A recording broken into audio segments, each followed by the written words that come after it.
దేవుడు ఈ ప్రపంచాన్ని ఎంతో అందంగా సృష్టించాడు. ఆకాశం, భూమి, చెట్లు, పూలు, జంతువులు అన్నీ దేవుడే సృష్టించాడు.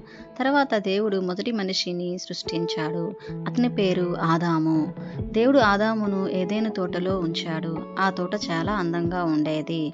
దేవుడు ఆదాముతో ఇలా అన్నాడు, "ఈ తోటలోని అన్ని పండ్లు తినవచ్చు, కానీ ఒక చెట్టు పండు మాత్రం తినకూడదు." ఆదాము ఒంటరిగా ఉండడం దేవుడు చూశాడు. అందుకే దేవుడు అతని సహాయంగా అవ్వను సృష్టించాడు. ఆదాము, అవ్వ ఇద్దరూ దేవుని తోటలో ఎంతో సంతోషంగా జీవించేవారు. ఒకరోజు సర్పము అవ్వను మోసం చేసింది. అవ్వ ఆ మాటలు నమ్మి పండును తిన్నది. ఆమె ఆదాముకు ఇచ్చింది. అతను తిన్నాడు. వారు దేవుని మాట వినలేదు. దేవుని మాటకు అవిధేయులయ్యారు. అప్పుడు వారి హృదయంలో భయం వచ్చింది. దేవుడు తోటకు వచ్చినప్పుడు వారు దాక్కున్నారు.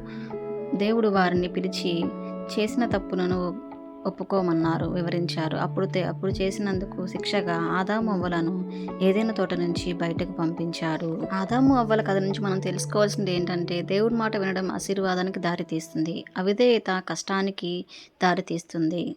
Praise the lord.